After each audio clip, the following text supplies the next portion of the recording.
The dawn over Winterfell arrived not with a blaze of gold, but with the color of half-cooled iron. The sky dim and heavy, the air carrying the scent of snow yet to fall. In the yard below the battlements, the iron smelled stronger than any weather, each breath tinged with charcoal and hot steel. Gendry Baratheon, though the name still sat strangely on his tongue, stood in the forge, sleeves rolled and skin bronzed red by the furnace glow. Sparks haloed his dark curls, lighting them like embers captured in tar. He lifted a near-finished warhammer from the coals, the head roaring orange like a captured sunrise, and laid it upon the anvil. Every strike of his hammer rang out as if it meant to remind Winterfell who Robert's blood now flowed within its walls. The men of the castle paused in their routines to listen to that hammering.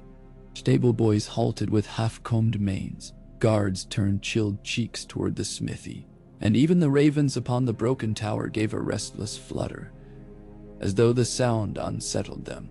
Within those strikes lived the rhythm of a storm that had not broken yet.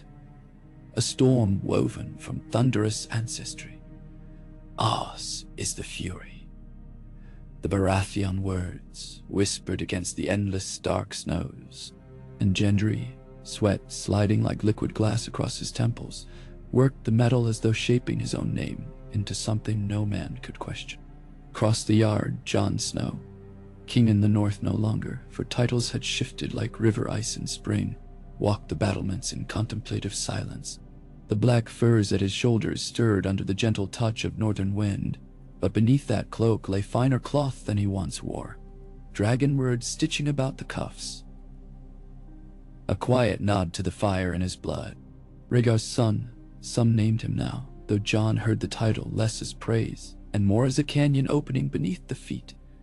He once believed planted firmly on a simpler road. Stark by choice, Snow by burden, Targaryen by truth. He carried each as though juggling knives in the dark. The walls of Winterfell had heard much since Jon's return from the wall. From the dead, from the clutches of foreign wars, yet nothing set the stones humming like the shift that crackled unseen between these two men. Wood smoke curled from the towers as cooks stoked morning fires, steam lifted from the hot springs, ghostly white tendrils that licked at moss-grown stone. Bells chimed in the sept for those who still prayed. But beneath each mundane sound lay the low, insistent drum of approaching dusk, of claims unresolved, of the past, rising from crypts of memory to walk in daylight. Gendry's hammer stilled. He plunged the glowing steel into the quench, and a cloud of hissed steam erupted like breath from a dragon's maw. When the noise fell away, the yard resumed its heartbeat, and Jon halted in his pacing to look down. Their eyes met at a distance no arrow could measure, but which a single purpose could bridge. For an instant, Gendry thought he saw his own reflection in Jon's dark eyes, a man forged in fire and sorrow, still cooling, still unfinished. The memory of Davos Seaworth's voice drifted through Gendry's mind. "You're Robert's son, lad. There's power in a name, and power in showing them what that name means." It was a truth that clung like soot. It got into every pore, into every imagined future. Jon's lineage, revealed in blood and song, had scattered the pieces of an already fragile realm. And amid that scattering, Gendry had found his own past reshaping its iron. He touched the new hammer's haft, black oak polished till it shone like a raven's wing. Around its neck spiraled a ring of golden antlers, set into the metal with care that bordered on artistry. It was not a smith's whimsy but a herald. Robert's line renewed, unbastardized by royal decree, though many whispered the paper that named him true-born might melt at the first breath of real politic. Yet Gendry believed in tangibility, forged iron, calloused palms, sweat, and the scream of metal. Let the lords debate ink and seals. Let him be testament in the ring of steel against steel. Jon descended the steps from the battlement, boots whispering over stone slick with frost. The yard parted for him as if the wind leaned away in respect, and he felt the eyes of his father's people, his sister's stewards, and the ghosts in the crypts below. At times he yearned to vanish among them again, to be the quiet bastard spared the weight of songs. But history did not loosen its grip. It dug claws, and each claw bore a name. Azor Ahai, prince that was promised, dragon's heir, until Gendry, whose own ancestry rode the swirling currents like a black-antlered ship, cut a new channel through the tides. Jon halted at the threshold of the forge, heat from the coals brushing his cheeks. He saw Gendry's broad shoulders still, saw the tension ripple like a storm's first tremor. They were nearly of equal height, but where Jon was tempered stealth and sinew, Gendry was raw stone, muscles knotted from years at the hammer. They mirrored two blades from different fires, one honed in the cold of the wall, the other in the blaze of a smithy. "I heard the hammer from the great hall," Jon said, low enough that only the forge's walls and a handful of curious ravens were witness. "Winterfell hasn't known that song since the days of Mikken." Gendry wiped his brow with the back of a scarred hand. "The meadow sings the same in any castle if you listen." He turned the new hammer in his grip, testing its balance. "Still, it's good steel here, sturdy, stubborn, like northern hearts." The king gave a soft grunt of agreement, then let silence test the air between them again. "Your hammer," Jon said at last. "It looks regal. Antlers for my father's sigil."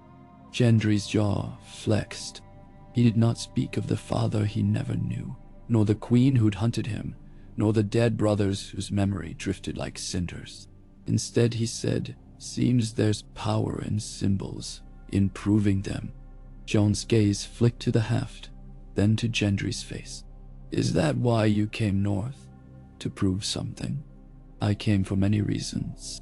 Gendry set the hammer down gently, as though it were a sleeping child. "To answer a debt, to stand by the friends who stood by me." He met Jon's eyes. "But if I'm honest, I came to understand what I am when the world is finished naming me. If that means proving a thing or two, I'm not afraid of the anvil." His smile was brief, a quick flash of defiance and uncertainty forging into one. Jon inclined his head. "The world takes pleasure in naming people, but sometimes the names don't stick the way it expects." He pulled in a breath, scented with smoke and new snow and possibility. "Your place here is yours to forge, is it?" Gendry's shoulders rose, settled, rose again. "Some say a Baratheon with claim might set the realm a-tremble. Some say a Targaryen already has." Jon's lips tightened as though on the edge of confession.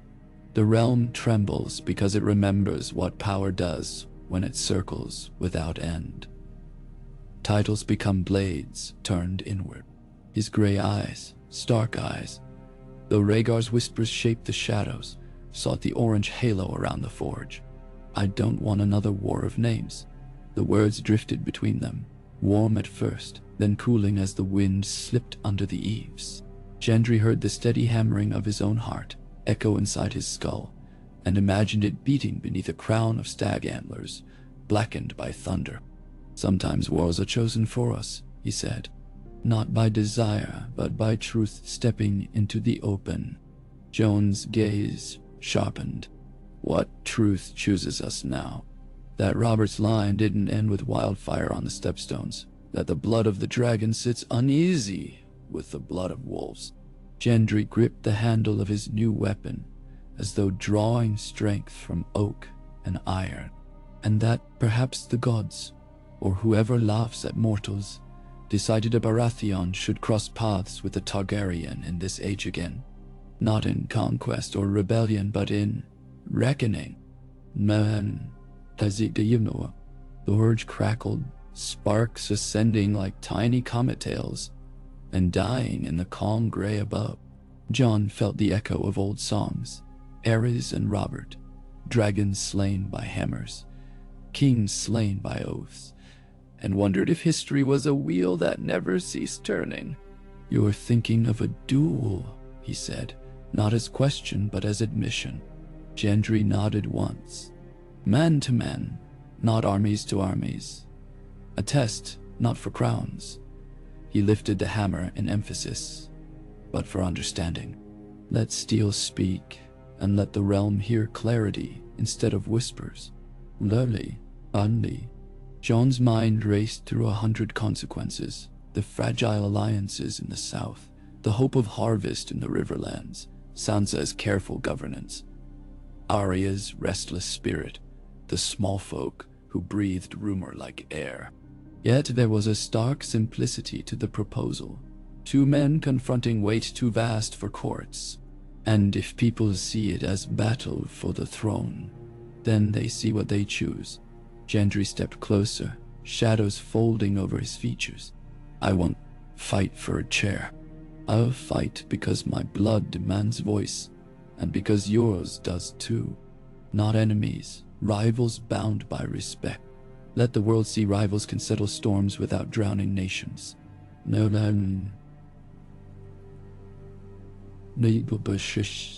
Jon studied him. There was sincerity there, hammered deep, veins of conviction running through bedrock. He thought of Maester Aemon's words long ago. Kill the boy and let the man be born. Another truth followed now. Let the bastards die so the sons of their fathers might meet as equals at last. He drew a slow breath. A duel of champions, then. Baratheon against Targaryen. Hammer against Long Claw. Gendry's smile curved. Valyrian steel against castle-forged iron. Fire and ice on the very edge of balance. Jon's fingers brushed Longclaw's pommel at his hip, carved with the direwolf that had steadied him through half a lifetime. Not to the death, he said quietly. The realm has lost enough good men. Not to the death, Gendry agreed. To first blood, or to yield? Yield, Jon answered. One of us must live to keep the other's secret safe. They shared a stillness that felt like promise sealed with invisible wax. Beyond the smithy, the distant gate creaked as wagons rolled in from the White Harbor Road, wheels crunching on thin ice. The world continued its turning, but at its core, for a heartbeat, everything seemed to pause. Later, in the Godswood, Jon knelt beneath the crimson leaves of the heart tree, its pale face carved with sorrow older than Targaryen flame or Baratheon storm. He closed his eyes and listened to the brook's murmur, the wind combing branches, and somewhere beyond, the hush of powdered snow settling on moss. Father, he murmured, though he meant Ned and Rhaegar both, ghosts holding opposite sides of his soul. Guide me. His prayer spilled into silence, mingling with the scent of cold earth. He wondered if Rhaegar Targaryen had ever knelt beneath a weirwood, or if Robert Baratheon had ever paused in worship for anything other than war and wine. In that quiet, he sensed the echo of a hammer striking, shaping possibilities. The tree did not answer with words, only with a gentle drop of melted frost onto his cheek, like a tear not his own. When he rose, he felt neither lighter nor heavier. He simply was, as though the gods had acknowledged him without verdict. He left the Godswood, crossing snow-dusted grass where his footprints left dark voids behind. As he passed under the gatehouse arch, Arya was perched like a cat upon the rampart.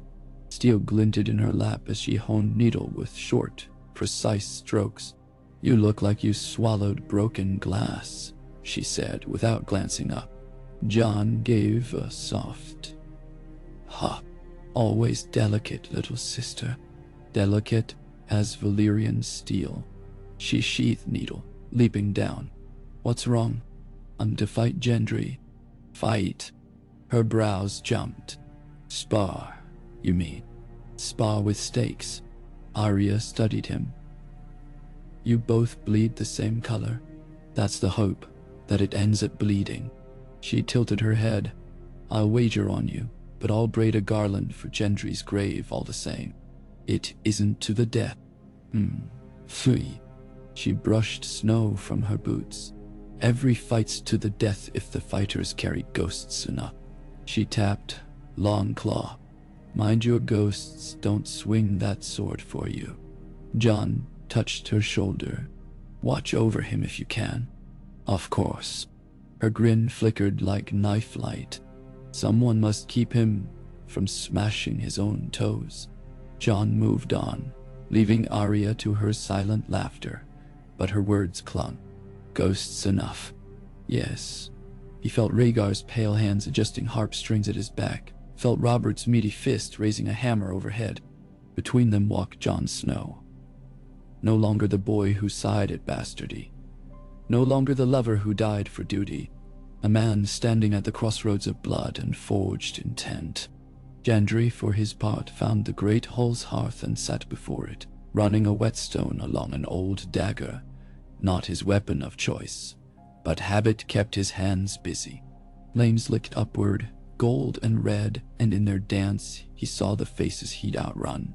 The Brotherhood without banners, the Red Priestess with her promises, the girl Arya who saved him only to vanish into darkness. They crowded his mind like sparks in a forge, each flicker a memory of who he had been before black antlers crowned his thoughts. Sansa Stark approached, her gown the color of fresh snowfall beneath sky at dusk. The silence around her seemed intentional, as though even the hearth fire lowered its crackle. She observed him, the corners of her mouth a careful line. "Is that the hammer you forged this morning?" "It is." He held it across his knees. "I'd ask if you think it fit for a lord, but I suspect you'd tell me it suits a peasant better." She regarded the craftsmanship. A smith's ornament of antlers, the thick leather wrap along the haft stitched with gold wire. "It suits someone who remembers what honest work is." "That I do."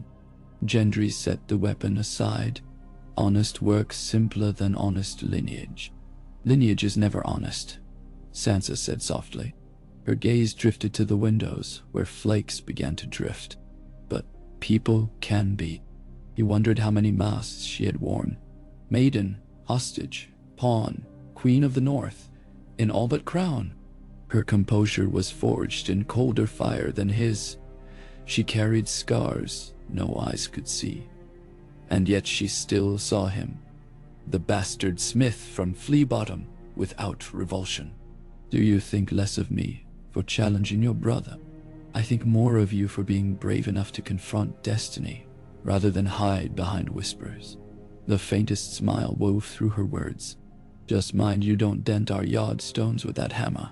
They're still mending cracks from giants." He laughed, the sound bright, surprising him. "I'll aim higher." "You'd best." She touched his forearm, light and reassuring. "Dinner is at dusk. Keep your strength. The duel you seek will demand more than muscle." He watched her depart, red hair like a fox tail trailing behind. The hall felt emptier for her absence, but her words left warmth. He looked at the hammer again, noticing not its weight, but its promise. Then he caught his reflection on the polished steel. Eyes bright, shoulders squared. The Baratheon inside him slowly taking shape beyond the last remnant of that foundling orphan.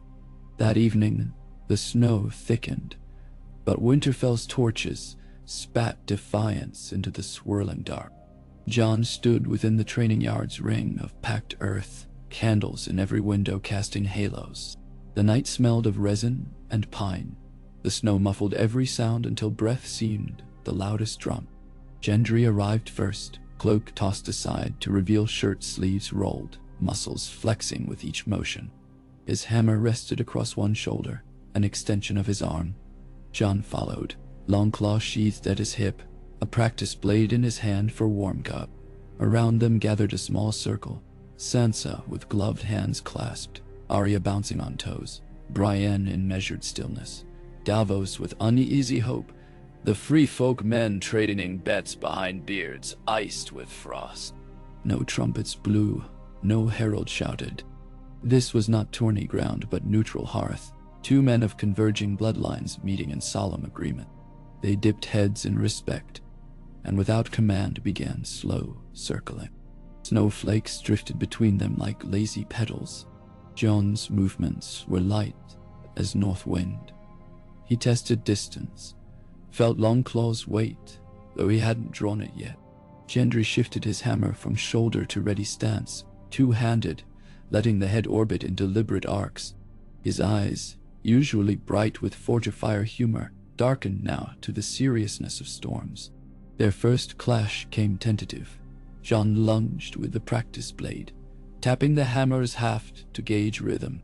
Gendry withdrew half a pace, hammer sweeping outward to parry, the clang echoing against stone. Sparks burst where metal met. Again, JON darted in, this time feinting low. Gendry dropped the hammer's head like a gate, sending a tremor through the hardback snow beneath their boots. JON pivoted aside, leaving a ghost behind, his breath pluming silver. They separated, measuring. Davos leaned forward, muttering prayers. Arya's grin stretched wolf-wide. JON advanced, quicker. A flurry of precise strikes seeking openings along Gendry's ribs and shoulders. The smith retreated, hammerhead tracing arcs defensive yet powerful, scattering JON's blade like hail off a sturdy roof. Each impact rang, metal singing against metal, forging a cadence that drew watchers closer to the edge of their heartbeats. Gendry saw an opening. JON's weight lightened on the left foot after a thrust. He stepped in, hammer rising in a tight spiral. But at the last second he altered the swing, turning brute blow into measured touch. Metal kissed JON's pauldron, not enough to break bone, but enough to jar. JON slid back, acknowledging. The watchers whispered, breaths caught. Yet the duel remained controlled. Two rivers of skill braiding, neither seeking to drown the other but to test banks and current. Every strike told a story of lives lived apart. Gendry's rhythm built in 10,000 hammerfalls. JON's honed in the wild call of battlefields, from Hardhome to the long night. Sweat sheened their brows despite cold. Snow settled in JON's hair, melted in Gendry's. They fought under the silent witness of dire wolf banners pulling in gentle wind. Minutes stretched, each moment thick with possibilities. A slip of footing could end it. A misread feint. Muscle fatigue, tightening fraction at the wrong breath. But moved with uncanny harmony, as if choreographed by ancestors, both Baratheon and Targaryen. Showered, footsteps carved new constellations in white dust. Blood had not yet fallen. At last, JON leapt inside the hammer's radius, letting his blade glide up along the haft. He pressed shoulder to chest, neutralizing leverage, and time slowed like amber. Gendry's eyes widened, recognition of checkmate.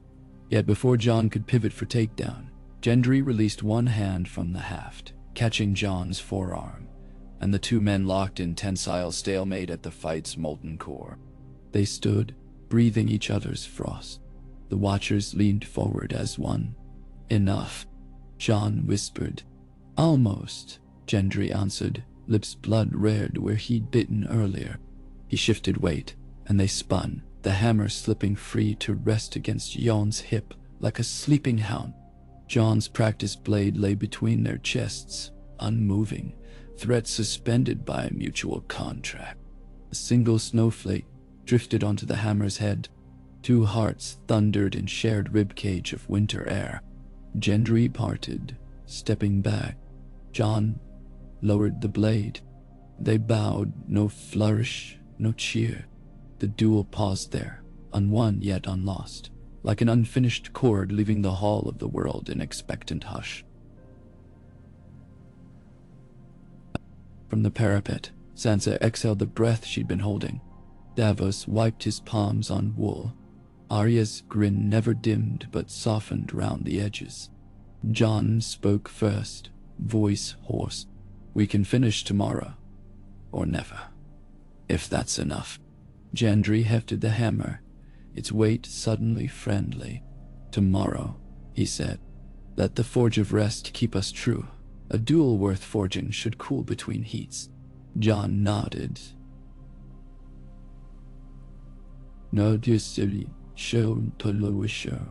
Around them, watchers dispersed slowly, carrying with them a story to tell, though none quite knew the ending. And perhaps that was the point. an unfinished wheel. A storm paused before its peak. Fire banked but not quenched.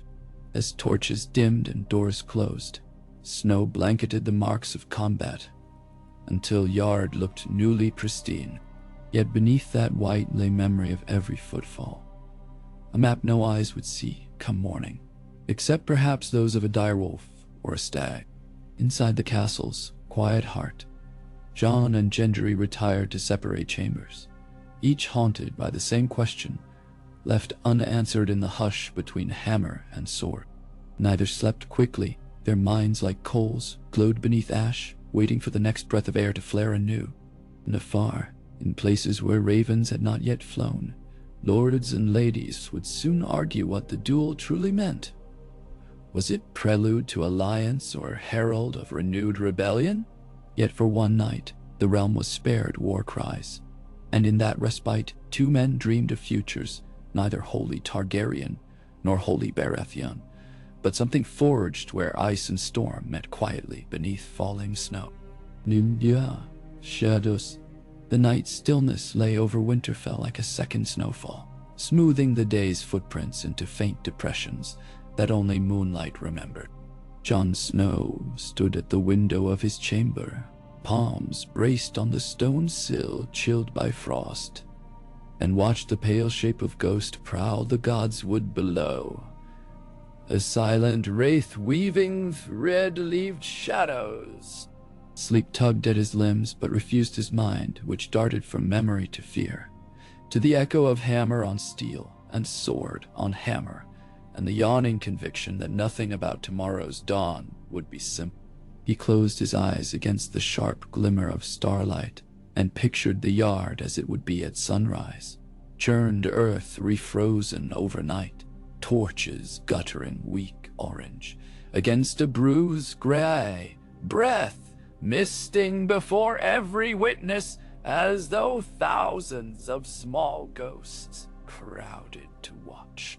He imagined the clang of the castle bell Sansa had ordered rung to mark the event. 3 slow tolls to summon, not alarm. Jon tasted iron already, phantom blood against his tongue. He prayed it would be only his and Gendry's, and not scatter into rivers the way battles seemed to do when the first drop struck snow. Behind him, the hearth snapped, another log giving in to flame, and shadows jumped across the chamber's bare table.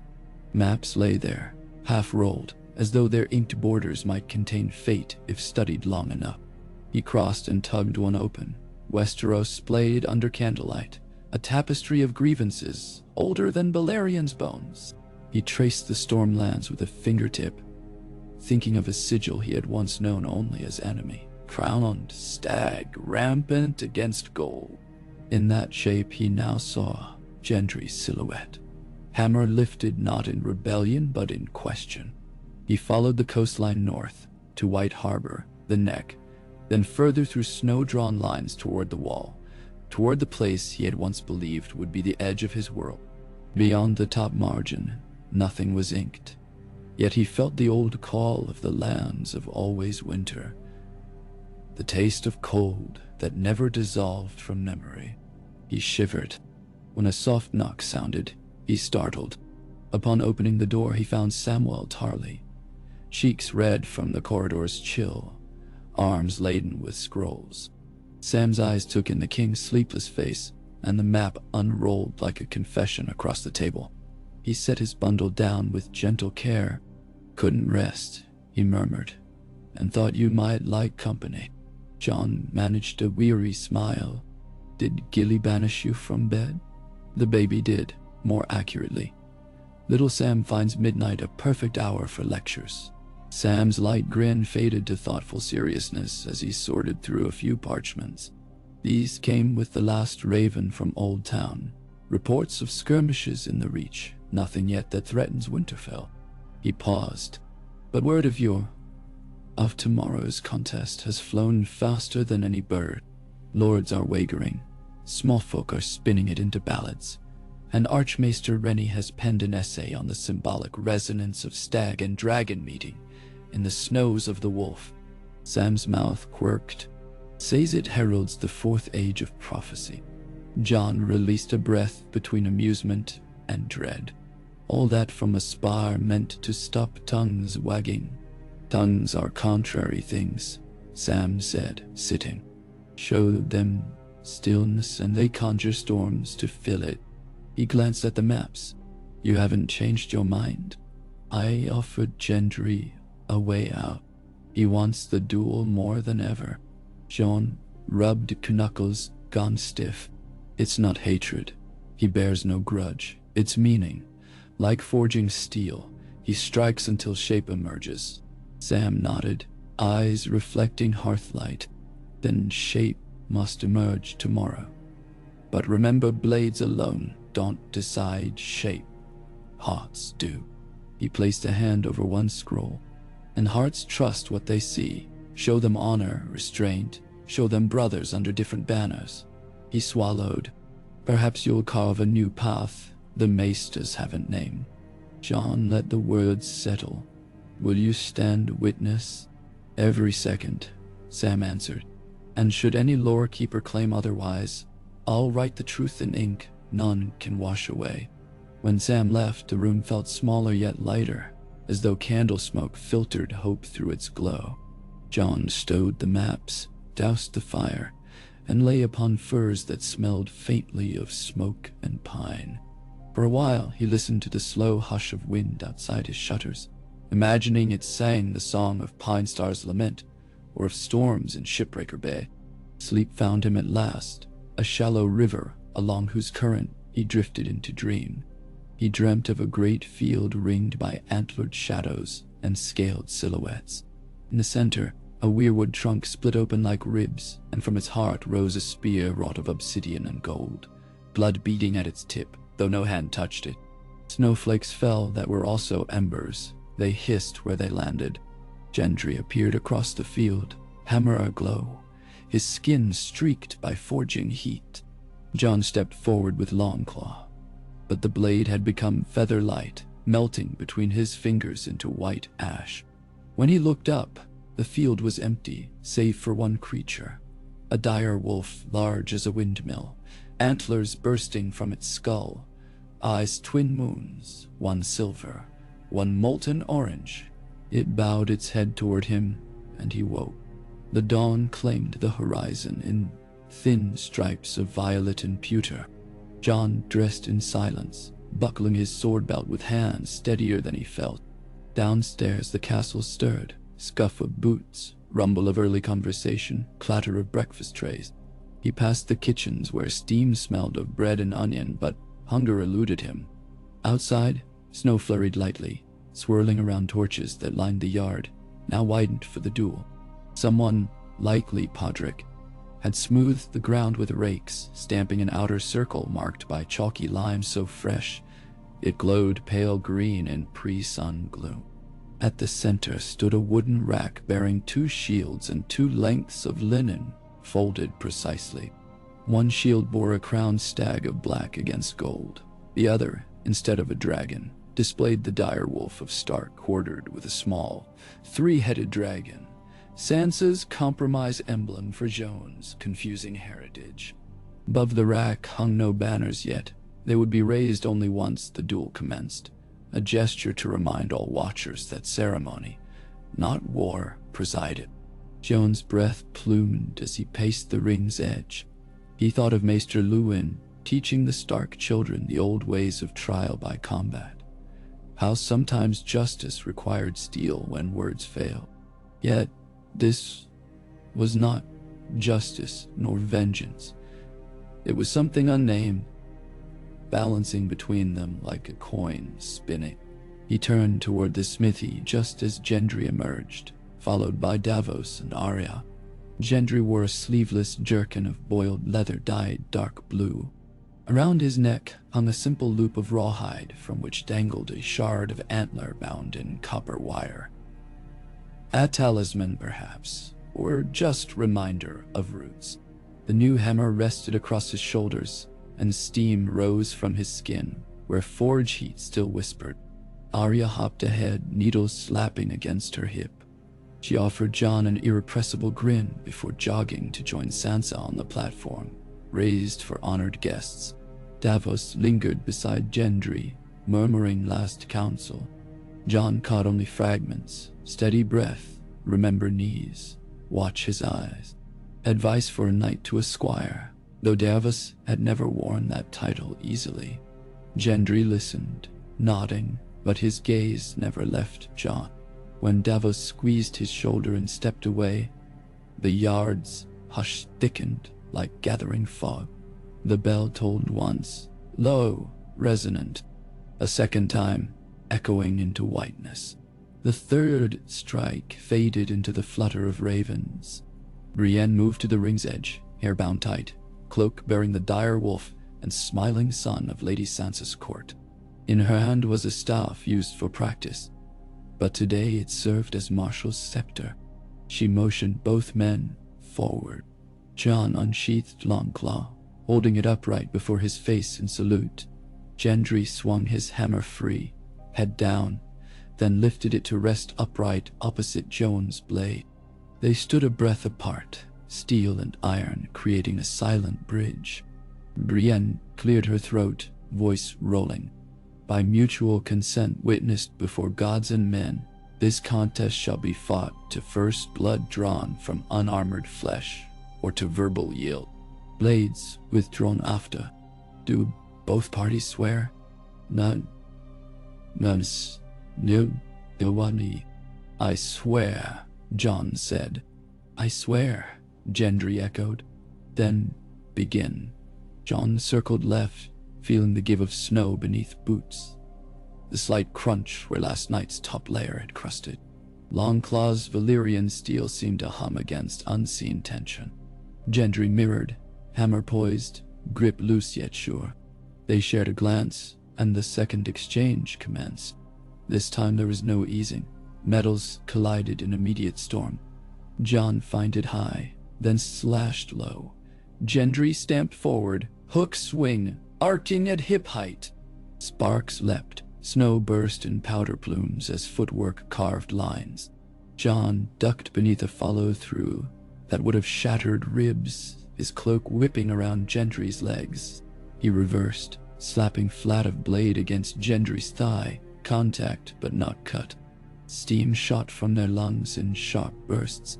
Around them the watchers scarcely breathed, northern guards clutching spears, free folk warriors leaning with hungry grins, lords of minor houses from nearby holdings, Serwyn, Tallheart, Dustin, sharing uneasy glances. Somewhere within the throng, a messenger scribbled notes for broadsheets sure to travel south.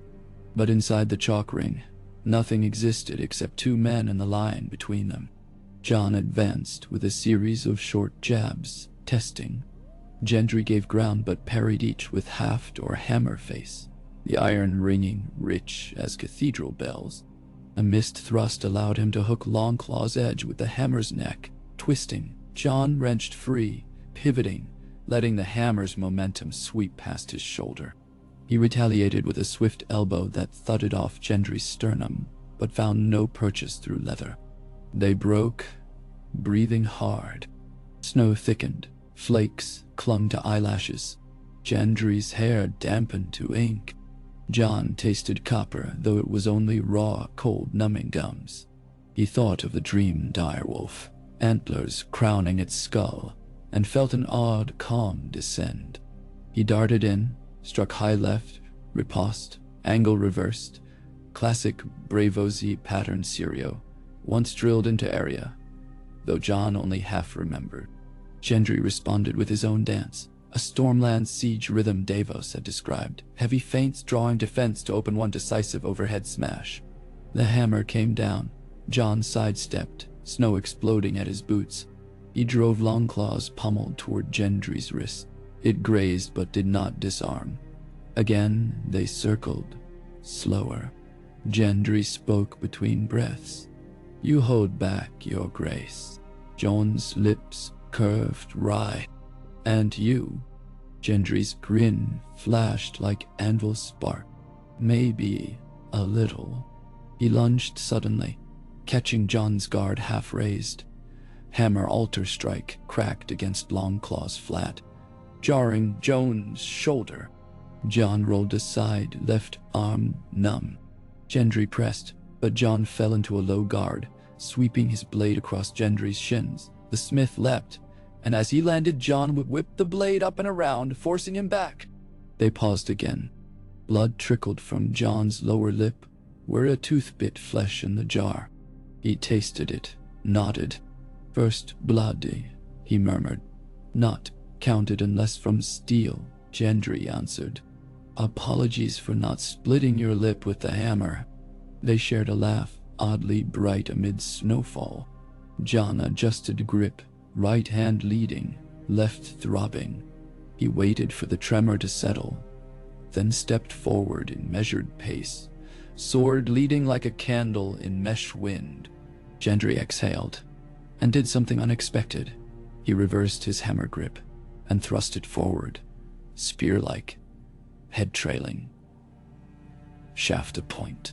It shortened his reach, but quickened his response. The hammer half jabbed low. JON deflected with blades forth, sparks singing off the riveted iron butt cap.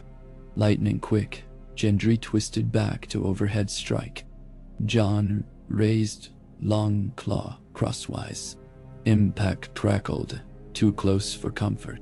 Both men locked, faces inches apart, breath mingling in white clouds. GENDRY pushed, JON braced. Their boots ground into the thin snow crust, seeking traction. JON could feel the hammer's serrated edge pressing his guard.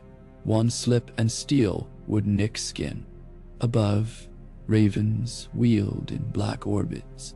JON shifted weight, angled his blade, let GENDRY's force slide off to the side.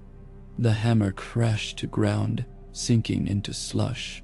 Before GENDRY recovered, JON zitzed the leather thong across his rival's chest and used momentum to hurl him sideways. GENDRY stumbled, knees buckling, but rolled with the throw, coming to one knee. Hammer instantly up in block. Crowd roared, first real roar of the contest. JON advanced, blade descending. GENDRY angled the hammer up, catching strike on the crosspeen. Steel shrieked. JON felt jarring shock travel arm to shoulder again, but this time he let that energy spin him around GENDRY's left side. He kicked snow in a fountain and brought sword edge across GENDRY's exposed bicep. A hiss of fabric parted, then a bright line of red appeared. Brienne's voice thundered, "Blood!" But JON had already disengaged 2 steps. GENDRY stood, peered at the slice on his arm. Blood welled, quick and ruby, dripping onto fresh snow where each droplet spread like new forged rubies. He flexed grip. JON waited, heart pounding. GENDRY raised hammer upright, then slowly sank to one knee, touching head of the weapon to snow in salute. "I yield." His words carried quiet conviction, no hint of resentment. A sigh swept the yard like wind through cornfields. JON sheathed Longclaw, knelt opposite, and placed a hand on GENDRY's shoulder. "Well fought, Lord BARATHEON." GENDRY's breath misted fast. "And you, King Snow, or whatever the songs call you next." JON chuckled, then motioned for Maester Walken, who hurried forward with bandages and salve. As the maester tended cut, JON turned to the watchers. "Let all know, this contest ends in friendship, not feud. Our houses live on in each of us.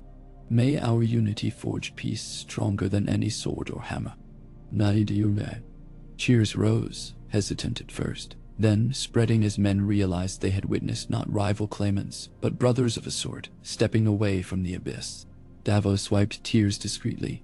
Arya whooped. Sansa offered a graceful nod to lords now eager to mirror her approval. Yet even as applause filled the yard, JON sensed undercurrents shifting like deep-water tides. Word would travel that a king spilled Baratheon blood, though by contest only. Some would spin it as victory, others as mercy. Some would whisper that dragons had cowed the stag. Spin enough tales, and they become nets, catching truth in narrow knots. He helped GENDRY to feet. The smith flexed arm, inspecting bandage. "Rather you than a Lannister blade," he muttered. "Rather you than half the 7 kingdoms." Jon replied. They clasped forearms.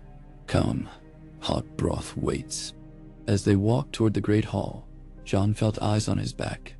Familiar weightless gaze. He glanced upward. On the battlement's highest notch sat Bran, wheelchair nestled against stone crenel. The boy who was once a boy, now raven of many eyes, surveyed men below with expression unreadable. Jon inclined his head. Bran's slow blink was answer enough.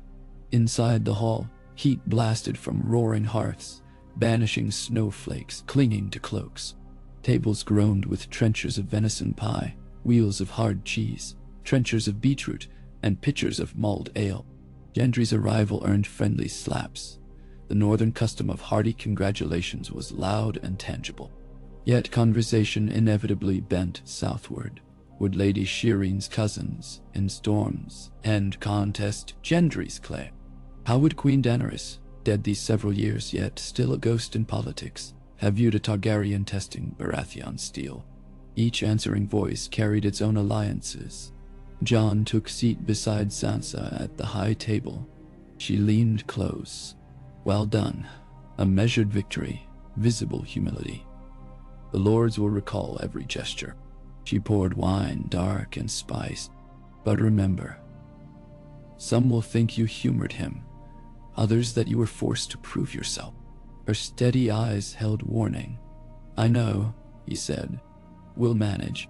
Gendry joined them, bruised but bright-eyed, Davos at his elbow. Bowls arrived. Maester checked bandage. Music started, pipes weaving above drumbeats. For a time, simple cheer drowned treacherous speculation. Jon let warmth seep into sore muscles, allowed laughter to loosen knots. He even dared partake in a drinking game Tormund instigated, though he bowed out before his head swam. Hours later, with revelry ebbing, he slipped out for fresh air. Snow had paused. The castle sat under crystal stars, quiet save for occasional clank of patrol chains. He found Gendry at the forge, as predictably as sunrise. The smith turned a half-finished dagger in tongs, quenching it in an oil bath. Steam gusted around them. "You should rest that arm," Jon said. "I will after this temper." Gendry set dagger on rack. The cut on his bicep bled only a dot through gauze. "I've been thinking." Jon waited. "Today we forged something visible. But visible things need anchor." He gestured at Winterfell's towers. "We should travel south together, prove to lords with our presence that unity stands." Jon considered. "A progress, like the kings of old. It could steady nerves, or stir them. No, nah, better stirred than fermented in dark," Gendry argued. "You've won battles beyond counting, but politics." He shrugged. "Let me be hammer to your sword on this, smithing fear into shape." Jon smiled at the metaphor. "I'd welcome the help." He sighed. "But leaving the north so near harshest winter, Sansa would govern well. Yet I don't savor departing again. You won't go alone." Gendry leaned on anvil. "Take Arya. She'll keep whispers honest or frightened." He tapped bandage absent-mindedly. "And Davos claims Lord Cantor of Harvest Hall petitions to meet the forged stag. Could persuade Stormland's houses to rally under banner not painted by Lannisters." Jon's mind raced through implications. "It would mean unveiling my own banner, the dire wolf with dragon." "It's already unveiled," Gendry said, pointing at emblem still hanging in yard. Snow dusted its cloth. "People know. Denying it only lets others define it for you." A soft crunch of snow signaled arrival. Arya stepped from shadows, gloved hands in pockets. "Plotting adventures without me." Jon chuckled. "Gendry volunteers you." She eyed them both. "I could use a ride south, King's Landing's markets sell lemon cakes better than any in winter stores. John raised an eyebrow. You chase pastry and other things, she said with sly tilt of head. Besides, Gendry'll need someone to stop him drinking half the arbor's casks during feasts. Gendry scowled good-naturedly, flicked a bead of water from Quench bucket at her. Arya dodged. Sean's amusement faded to resolve. We'll speak with Sansa. If she consents, we depart after midwinter feast. Gendry nodded. Plenty of time to forge new horseshoes. He offered hand. Jon gripped it. Sparks hissed somewhere behind as Cole caught new life. In the days that followed, Winterfell buzzed as though the duel's echo lingered in walls. Messages flew. To Tarth, to River Run, to Evenfall, detailing result and intent. Sansa drafted letters with a lawyer's precision, ensuring no hint of coronation or challenge. The language spoke of friendship tour, of hearing grievances, of demonstrating unity. Rand's ravens carried them faster than trade caravan. Meanwhile, Jon trained each dawn with Brienne, refining sword arms still bruised. Gendry spent daylight forging gifts for lords he would meet, ornate nails shaped like antlers for carpenters of Blackhaven, a miniature hammer for the young Lord Estermont, a copper rose for Lady Olenna's niece in the Reach. The rumor claimed she wielded quieter power since war's end. Davos oversaw logistics, provisions, escort numbers, maps of passable winter roads. On the fourth evening, as sun bled pink across snowdrifts, a horn sounded from the eastern watchtower. Riders approaching. Jon donned cloak and ascended wall. Below, 3 figures on shaggy northern horses advanced, banners furled. He recognized one instantly, the burnt face of Sandor Clegane, still partly hidden by hood. Beside him rode a slender woman in red leathers, Lady Alice Karstark. The third was a stranger, tall, armored in scratched dusk blue steel, bearing on his back a sword nearly as long as his torso. When the trio dismounted in the yard, Jon greeted them personally. Sandor grunted a curt nod. King Snow, heard you were playing at nights again. Thought I'd watch before winter buries us. He glanced around. Castle suits you better than black rags. Jon smirked. What brings you north in deep winter? Red woman's doing, Sandor muttered. Not the flame-kissed one, another from Volantis. Vision of fire and stag crossing snow. Thought it might be you two fools. He jerked thumb at Gendry emerging from smithy. Jon pursed lips. We may indeed cross snow roads soon. Come warm yourselves. The newcomer removed helm, revealing a face weathered by seas. Salt lines at gray eyes, beard flecked white as frost. He bowed slightly. Sir Tyrek Selmy, distant nephew of Barristan the Bold. I seek service where honor still breathes. Sean's eyebrows lifted. Barristan fought for Daenerys. His kin are welcome. He glanced to Gendry, who approached warily. We could use seasoned blades on the road. Gendry sized Sir Tyrek's broad-bladed sword. Honor's heavy. Hope you can swing it. Not as heavy as a king's hammer, Tyrek replied, grin crinkling eyes. Jon introduced Lady Alice, who clasped his arm. Carhold stands with Winterfell, she affirmed. News of the duel brought fresh loyalty. Many houses tire of idle threats from Southron courts. Your unity gives them something sturdier. No, Nazis. Jon felt weight of expectation settle anew. If their progress faltered, houses might slip back into suspicion. Success could cement lines for decades. Responsibility pressed like plate mail. That night, by firelight, the newly arrived shared tidings. Sandor spoke of Riverlands recovering, but wary of Reach armies skirmishing along border. Tyrek recounted pirates in Blackwater Bay, taking advantage of fractured naval patrols since Iron Fleet's scattering. Lady Alice described free folk trading with Skagos and the risk of raiders if winter dragged too long.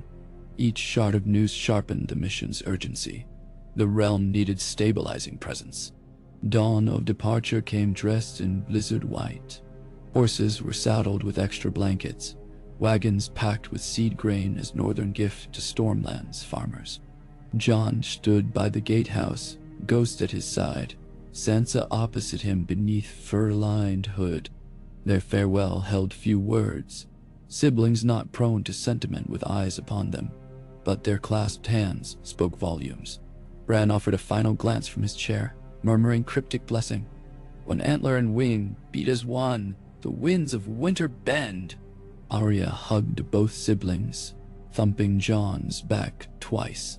Bring me souvenirs, she quipped mid-seriousness. The procession filed out, outriders first. Banners rolled due to gale, then wagons, then core riders. Jon, Gendry, Arya, Davos, Sandor, Tyrek, a dozen Wolf's Watchmen, and 3 Karstark bow riders. As gates thudded shut behind, Winterfell's torches became distant stars, swallowed by swirling white. Their route bent southwest, hugging King's Road as far as possible before deep drifts forced them through forest trails. Jon rode ahead with Gendry, exchanging stories to keep Frost from thoughts. They spoke of Robert. Gendry's imaginings of father gleaned from songs, and of Rhaegar. Jon's few gleaned truth from fragmented testimonies. They discovered common ground in loss of mothers they barely remembered, and in mentors who had shaped them into men. The old armorer Tobble Mott for Gendry, Maester Aemon and Jorah Mormont for Jon. Conversation shaped understanding where blades had only hinted.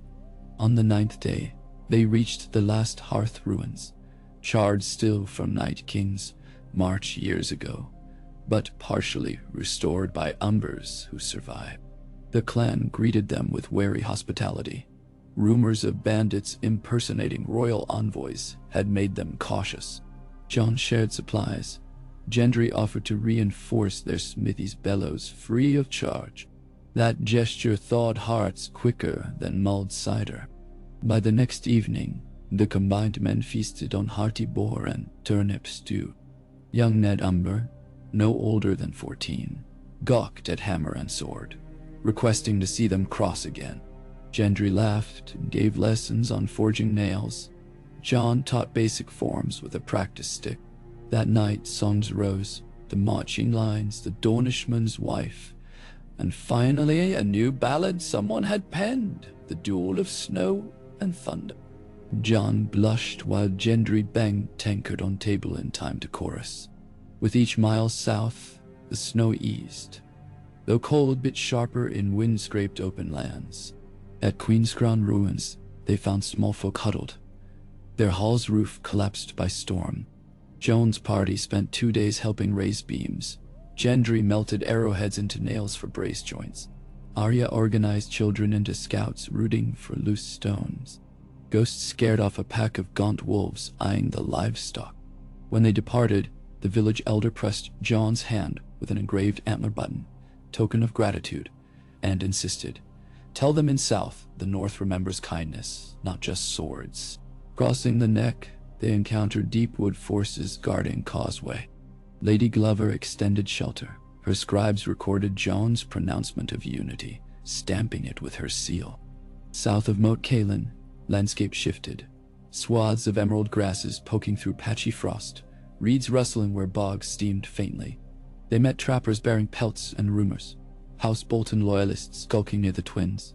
Blackwood archers clashing with Bracken Sellswoods along Red Fork.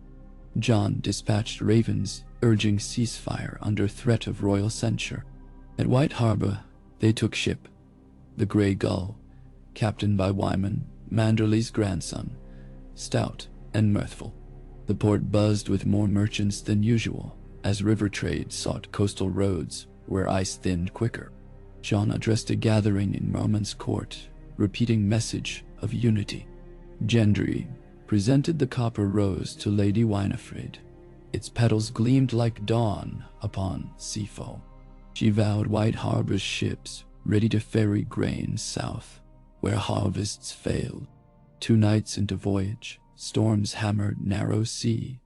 Waves battered deck, men lashed crates. Arya danced along rigging like acrobats securing loose knots. In the chaos, Gendry steadied furnace kettle and hold where he experimented with seaborne smelting. Salt instead of water quench, claiming it tempered steel. Seaworthy. Jon helped until peals of thunder recalled drumming at Hardhome, and old dread threat. Ghosts sensed distress, nuzzling his hand. Jon breathed slow, repeating Mester's mantra. Storms pass, stone remains. When sunrise painted waters calm, crew discovered a mast shattered. Repairs required docking at salt pans. There they beheld devastation. Pirates had struck earlier, burning warehouses, snatching fishers to sell as slaves across narrow sea. Bodies still lay half buried in ash. Jon's yaw tightened. He ordered immediate pursuit of marauders, but without ships swift enough they could only leave relief, grain, coin, promise of justice. Later, alone above cliff, Jon cursed heavens. Gendry joined him, silent. After a time he said, "Hammers mend as well as break, but to mend we must find breaks first." He gestured to ruins. Our duel was symbol. Now we see what it should serve. Jon nodded, resolve rekindled. They sailed again, hugging coast past Crackclaw, point then upriver to Massey's Hook, where winter ceded to damp chill. Ravens overtook them, bearing responses to their earlier letters. Lord Tarth pledged open gates. Even Fall Island invited them to hold council. Blackhaven requested arbitration between feuding Marcher lords, and intriguingly, a raven from King's Landing's shaky regency. Council requested audience. Jon studied the royal seal, still the Lannister lion despite Tommen's line gone. The regents evidently clung to old lions even as cubs died. He muttered to Davos, "Lions seldom kneel without design." "We'll bring more swords," Davos said simply. They docked at Storm's End at last, fortress looming like a clamped fist atop sea-lashed cliff. Unified by new lordless leadership, its castellan, a stern woman named Ser Cobella Swan, greeted Gendry with suspicion until he produced parchment. Queen Daenerys' decree legitimizing him, signed years prior, but never rescinded. Cobella's eyes widened. Within hours, horns announced assembly of Stormland's banners. In the great drum-shaped hall, rushlights flickered, and lords arrayed about stone dais. Gendry stood beside Jon, hammer planted, bandaged arm exposed as if to display sacrifice. Some lords scoffed. Lord Grandison declared no blacksmith could rule warlike Stormlands. Lord Fell muttered, "Ghost of bastardy, cannot wield Robert's crown." Yet others saw a chance. Lord Caron, thin hawk of a man, argued that Robert's bloodline, legitimate at last, would restore pride lost to dragons and lions alike. Debate grew heated, echoing like thunder. Jon raised hand. "I am no dragon king," he said. "I do not seek your fealty, but I vouch for this man's honor. He fought me not for crown, but truth. Let your hammers test steel of his purpose before you judge." He paused, scanning faces. "And know this, the North stands behind him, not above him." Murmurs rippled. Gendry cleared throat. "I offer more than words." He gestured, and squires rolled forth 3 chests he'd had forged in White Harbor, each filled with nails, hinges, horseshoes. All free gift to rebuild barns, lost in autumn storms, that sank deeper into sparse granaries. Lords recognized value at once. Trade roads had been choked, southern smithies ravaged. Such bounty meant repaired plows come spring. Eyes softened, tongues quieted. Cobella Swan strode forward, one gloved hand resting on sword hilt. She removed glove, extended bare hand to Gendry. "Storm's End accepts your oath as lord. We'll temper it with time." Gendry gripped her forearm. I'll honor it with sweat and iron. Applause scattered until Karen raised voice. What of throne? What of King's Landing's claims? Jon answered, the realm needs gardeners, not reapers. Let each region till its wounds first. Thrones can wait until harvest of peace. His words, recorded by scribes, would travel. Some would twist them into admission of ambition, others into renunciation. Yet in that hall, they quieted blades. Later that evening, Jon and Gendry retired to chamber carved into fortress wall overlooking storm-tossed sea. Spray raked window slots, wind howled like restless hounds. Gendry rotated shoulder, wincing. Bandage replaced daily, yet cut still ached. First blood deeper than thought. Jon poured wine. Wounds remind us we're mortal. Gendry chuckled. I needed none to recall. He sobered. How many battles until peasants stop starving? Nails and hinges can't mend minds that hunger for revenge. We keep forging. Jon sipped. You said hammers mend. We'll travel, we'll listen. If others pick up blades, we'll interpose steel of resolve. Nadim Shadishid. Poetic, Gendry teased. Inherited from Targaryen, father, perhaps. Jon's smile faded. Tell me truly, would you have killed me had stakes changed? Gendry looked at Hammer, leaning by hearth. I don't kill brothers. He caught Jon's gaze. We fought to test, like smith pounding billet.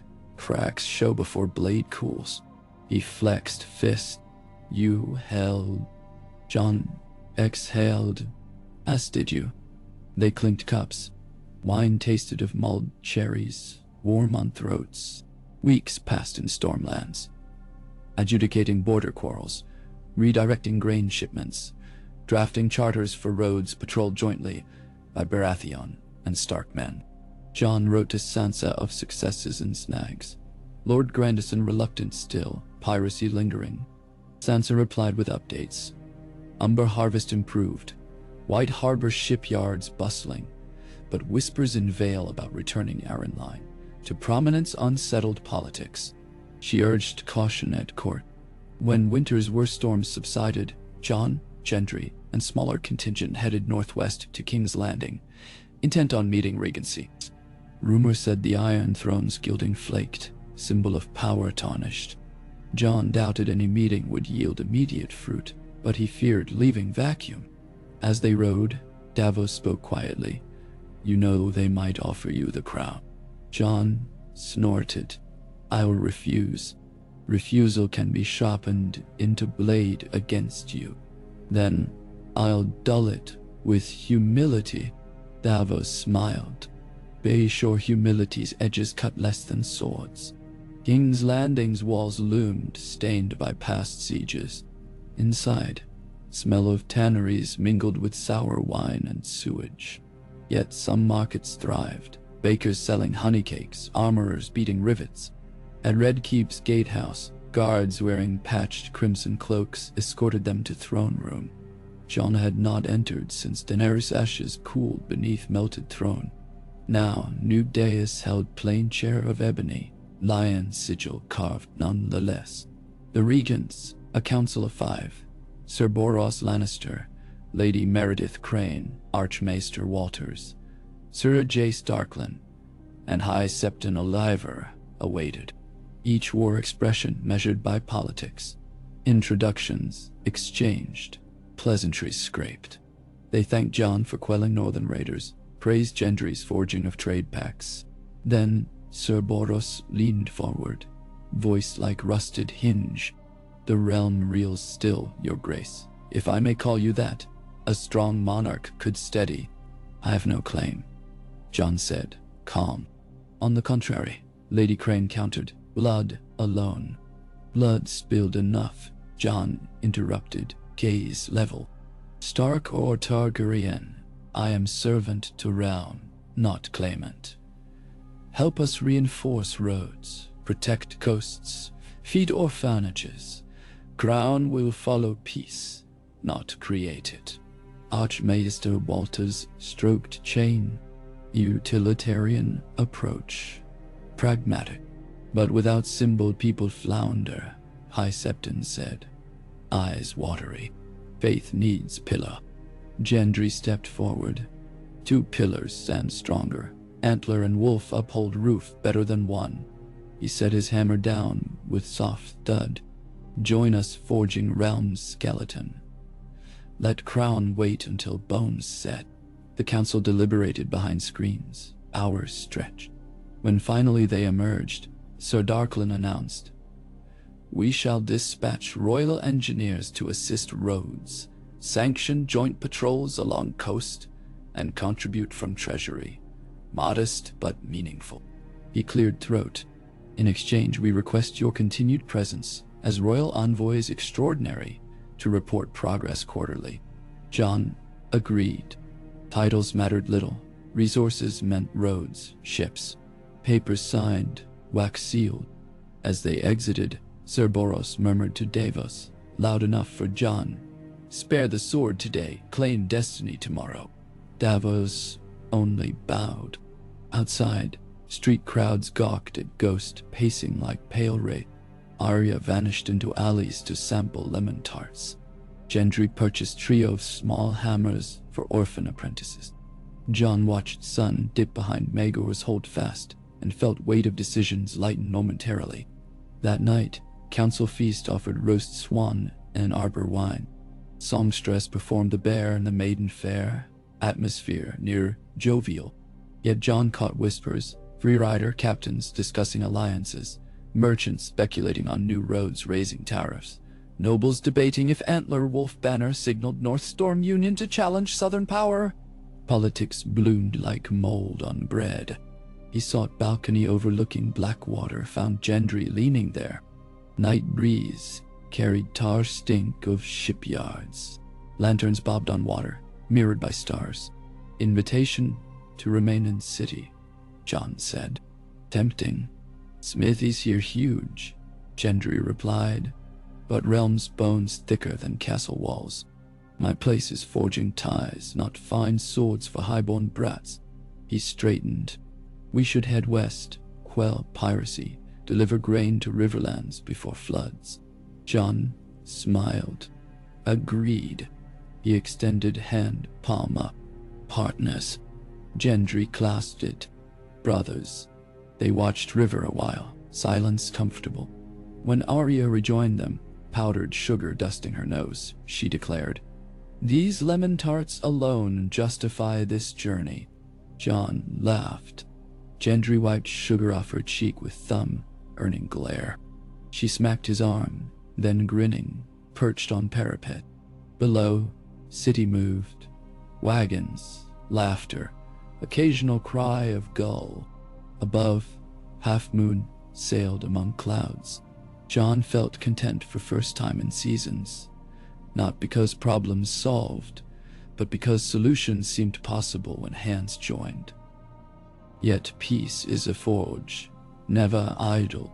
Days later, a raven reached them, Sansa signaling unrest in Vale.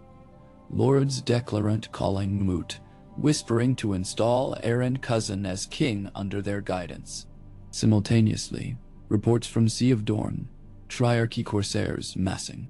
And across narrow sea, rumors of Golden Company remnants, pledging to unborn pretender, rumored to carry dragonline blood. In council chamber of old Smallfolk Inn, they'd commandeered. Maps spread again. JON traced possibilities. Gendry weighed hammer in thought. Arya sharpened needle idly, while Davos counted coin logistics. Plans formed. Divide missions, send envoys to Vale, dispatch ships south, maintain message line with White Harbor. Outside storm clouds built, thunder rolling. JON stepped into yard, feeling first fat drops. He lifted face to sky. Each drop a forged spark of realms smolder. He did not fear storm. He knew storm's birth, new land. Behind him, Gendry approached under eve. Hammer spins wheel, sword steers. He paused. "Which are you now?" JON considered. Maybe we're both wheels now, and the realm, it's the river we cross. Gendry laughed. Rivers flood, but they nourish too. They watched lightning leap. Jon taught how Duel that began in Winterfell Yard had become this. Alliances, relief convoys, political tectonics shifting. A single cut on arm had bled into map lines, redrawn. History might record kings and wars, but between pages lay smiths and bastards, forging quiet miracles. Storm broke fully, rain drumming. Whatever fires tomorrow sparked, they would quench or kindle with equal measure of iron will and tempered grace. For now, they let cold rain wash sweat and soot, and above thunder's roar, they heard faint echo of hammers forging future, steady, resolute, promising. Yadin, Shunin, Tamos 20.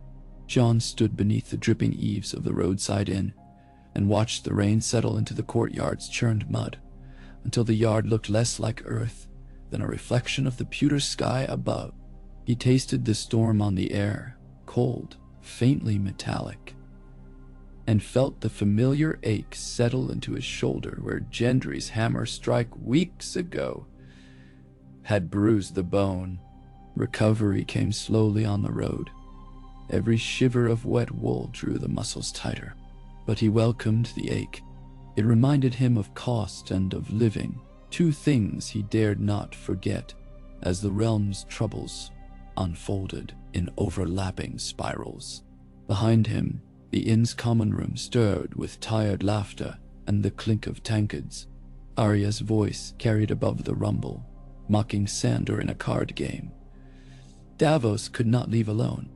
Gendry's deeper timbre rumbled every so often, half chuckle, half grumble, and Jon pictured the smith wiping ale foam from his beard with the heel of his hand. They would bicker over who cheated at tiles, then somehow seagate into stories of King Robert's improbable axe throws, or Syrio Forel's dancing with failure until Sandor grew bored and threatened to cleave the table in half. Comfortable friction, that was how they survived the miles. Conversation that sparked but never burned.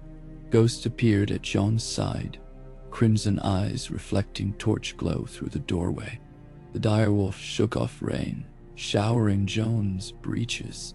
Jon ruffled thick fur between Ghost's ears, listening to the distant thunder over the Kingswood. Somewhere past that forest waited the Vale's green rugged slopes, and its knot of noble ambition.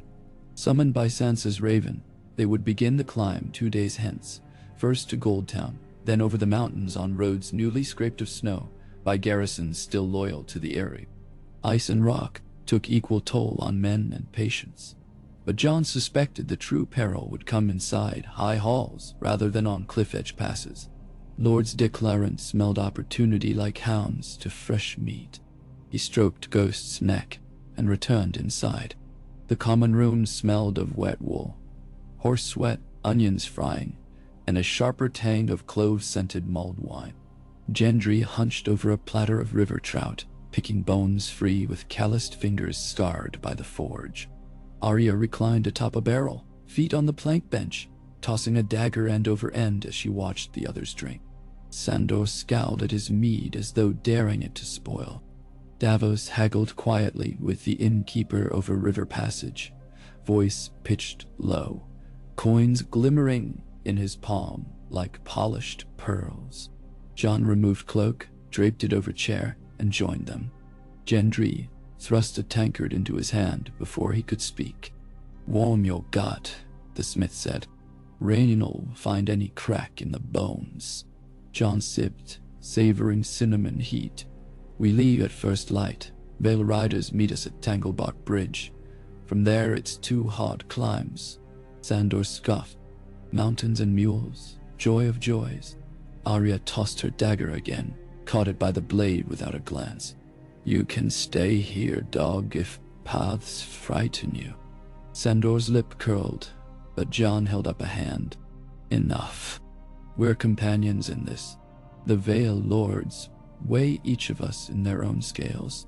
Present, calm faces, Nargade. Davos settled opposite John, parchment unfurled. Wrote to Lord Royce ahead, stated our goal, quell talk of errand boy kings until Regent's Fields finished planting. If we barter grain for peace, the Lord's declarant may wait at least a season.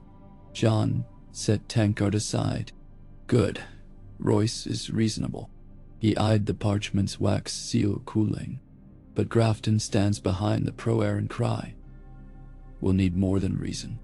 Arya twirled dagger. Perhaps fear. Gendry wiped trout grease on crust of bread. Or trust. Show them the crown's just watchers, not pillagers. Will. John studied his friend's earnest eyes. Trust must precede fear. He looked at the gathered faces, none of them courtiers born, yet everyone shaped by struggle. They were, he decided, the right blades for carving new roads.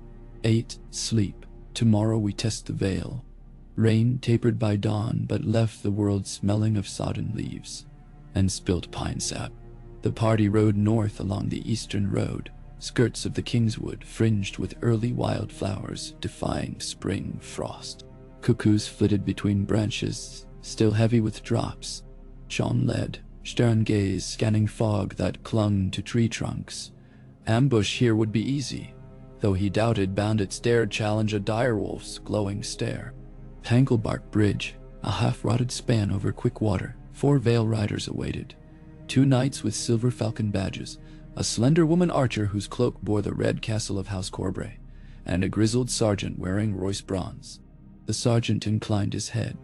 Envoys of Stark and Baratheon were bid to escort you to Goldtown. He eyed Ghost warily. Beasts walk beside the kings these days. Jon answered, only one's loyal. He kept voice neutral, catching subtle tension in horses' snorts. The men feared the direwolf, and perhaps his reputation too. Better to project composure than warmth. They crossed the bridge single file, hooves clacking on weathered boards. Below, river foam churned white, swollen by mountain melt. Gendry leaned to peer, hammer slung across back like a low-hanging crescent moon. Water loud as a forge bellows, he muttered. Past the ford, path rose in switchbacks through broken boulder fields. Pines shuddered overhead, shaking droplets onto travelers. The Vale riders kept distance politely. Rumor had already woven songs about what swordsman Jon might be. But it was Ghost's silent pacing, they confessed, frightened them most. Arya delighted in their unease, occasionally letting her mare drift near only to flick a twig at a knight's helm, then gallop ahead laughing. By mid-morning, the road broadened and Goldtown's stone walls came into view, hugging a hill like a sleeping bear curled round cubs. Smoke rose from forges famed for coin, striking, and delicate gildwork. Towers bore fresh banners of House Grafton, dark blue seahorse on silver, and smaller sigils of lesser burghers beneath. The gate captain recognized the Royce escort and waved them through with little pageantry. Inside the town, bustling marketplaces clanged as smiths hammered ornaments, not weapons. Silversmiths displayed wire-fine bracelets. Gold beaters flattened sheets thin enough to drift if wind caught them. Jon felt odd peace there. Industry not for war, but for beauty. Yet he sensed political lines, like invisible moats, underfoot.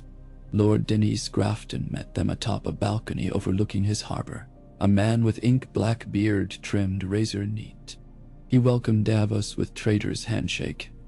Grafton vessels plied White Harbor often, and greeted Jon courteously enough, though eyes lingered on the patched direwolf dragon badge upon Jon's jerkin. To Gendry he afforded only polite nod. The stag held less currency here.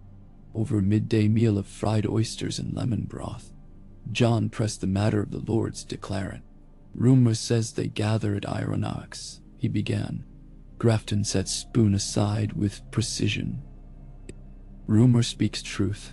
Jon Royce summoned them to debate viability of the Ares Regency. Believed widely, The veil must fill the thrones. Vacuum. Gendry frowned. Thrones far away and seats many backs already. Veil would stir hornet nest. Grafton's brow lifted. Some of us recall the hornets once crowned a dragon queen. Perhaps new winged power arises if left unchecked.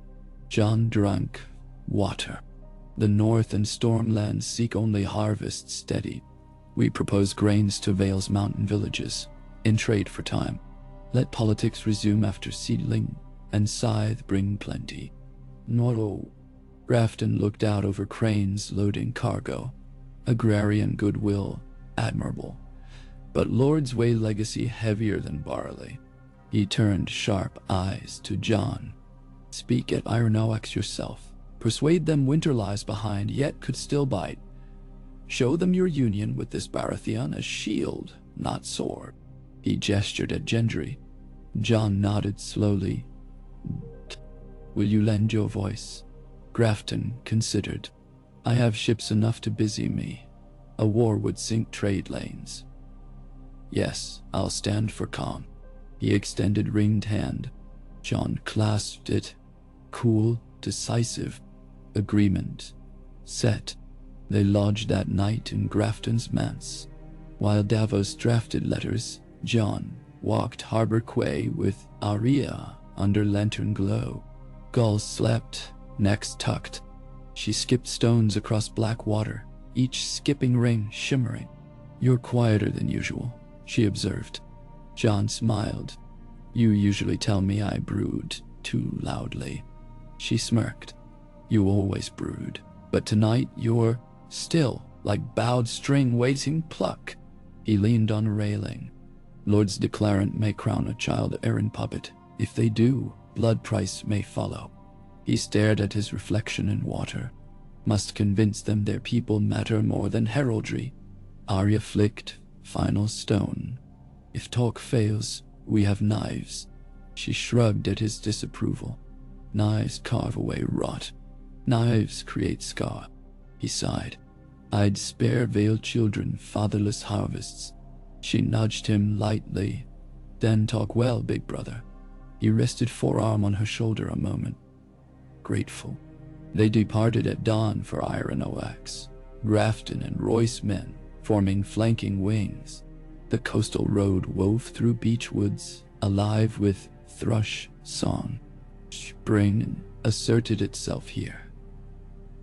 Verdant moss-cloaked rocks, air warm enough to ride without gloves. Yet, storm-bent clouds offshore hinted the weather still held teeth. At mid-afternoon, they reached Ironoax Keep, a modest donjon of gray stone, perched above a cove where iron-red sands gave house its name. Banners lined ramparts, bronze falcon of Royce, white and red chevron of Corbray, purple harpy of Belmore, the cave lion of Hunter, and seahorse of Grafton freshly raised. Jon saw also banners of Templeton, Redfort, and Baelish, though Littlefinger long dead. No Arryn falcon crown flew, the central question unsolved. They dismounted in courtyard, teeming with mounted retainers. A hush fell as men recognized the direwolf dragon, Sigil, and Gendry's crown stag. Jon sensed scrutiny weigh like chainmail. He kept stride steady, ghost padding behind. Inside the great hall, rough-hewn pillars supported oak roof beams. Lords clustered around a map-strewn table of polished weirwood. Jon Royce, tall and granite-faced in bronze scales, extended greeting. Lord Snow, welcome, and Lord Baratheon. He gave curt nod to Gendry. We convene seeking clear skies for Vale. Best hear news from road. Jon offered travel-soaked courtesy, then launched into report. Piracy along Blackwater Bay curbed by joint patrols. Stormlands forging trade lines. Grain convoys, north safe passes. Triarchy corsairs, massing at stepstones, but harrying less since winter storms wrecked half-fleet. He framed each point as reason for unity. Isolating now invites chaos. The realm needs stable harvest, not shifting crowns. Lord Hunter, silver-haired with hawk nose, countered, but absence of crown leaves void. Vale cannot pledge to a throne that floats between wolves and stags, dragons and lions. Gendry stepped forward, voice deep. Crown's weight breaks neck if placed on shoulders unready. Let us strengthen shoulders first. Houses forging roads. They bear realm more than jewels. Cordry's Lady Lanza, eyes keen as the famous Lady Forlorn sword she wore, asked Jon, "Does North intend to secede again if Southern Crown fails to please?" Jon met her gaze evenly. "No. North stands for realm, not against. But we refuse yokes of fear." He glanced across assembly. "If Vale chooses new monarch now, war will follow. Blood in these halls will outnumber banners flying above them." Royce thumped table lightly with gauntlet. "Snow speaks plain truth. I bled for boy kings enough." He addressed the lords. "Delay coronation until barley reaped. Let's weigh again come autumn moot." Murmurs followed. Faces turned to one another in calculus of pride and caution. Grafton added, "Ports prosper under trades quiet. War would see them raided." Belmore's round lord tugged whiskers. "Suppose Stepstone's pirates invade, throne weak." Davos strode forward, bowing. "Royal envoys petition Old Town for fleet aid. High towers consider. Our patrols hold tide." His weathered hand hovered above the map's seacoast. "Give us Moon's cycle. If raids worsen, we call banners." Discussions rolled, intensifying like tide, lapping higher each wave. But Jon sensed momentum shifting toward postponement. He let others speak. Sometimes power lay in silence. Gendry whispered, "They're bending." By dusk, Royce drafted a chord. Vale lords would suspend any coronation talk until after autumn equinox. Meantime, they'd contribute wagons to transport northern grain into mountain villages. In exchange, Jon's envoys would station along Gulltown to coordinate patrols. Signatures blossomed on parchment like thawing frost, reveals seedlings. When the last sigil dried, Royce lifted scroll. Vale stands with realms healing. Relief rippled. Wine flowed. Harpists played a plaintive tune called the Nestling Falcons. Jon toasted each lord, then retreated to balcony overlooking scarlet sands where sunset burnt horizon. Gendry joined him, mug in hand. "You wield words better than I thought." Jon huffed. "Easier than hammers, maybe." He watched waves darken to indigo. "We bought time, nothing more. Next crisis looms. Always." Gendry sipped ale. "But time lets seeds sprout. Harvest cannot grow in war." Thunder boomed inland, though sky clear. Mountain valleys echoed like iron hollows. Jon felt chill, though air mild. "Storm inside Earth," he murmured. They stayed 3 days, organizing convoy logistics. Arya sparred with Corbray knights, delighting in outmaneuvering them. Ghosts chased gulls along iron-tinged beach, red sands staining white fur paint. Sandor found kinship with Keep's cook, sampling pepper pies until even he groaned. On morning of departure, Royce produced a gift. An oaken chest bound in bronze strips, containing 20 freshly minted silver falcon coins bearing direwolf on reverse, commemorative of a court. "Circulate these," Royce said. "Let small folk feel share in union." Gendry examined one, grin splitting. "Fine strike, but I prefer weight of hammer." Royce laughed, hearty. They rode south, spirits lighter. Yet halfway to Gold Town a rider galloped up, bannerless, cloak torn. A Whitford courier.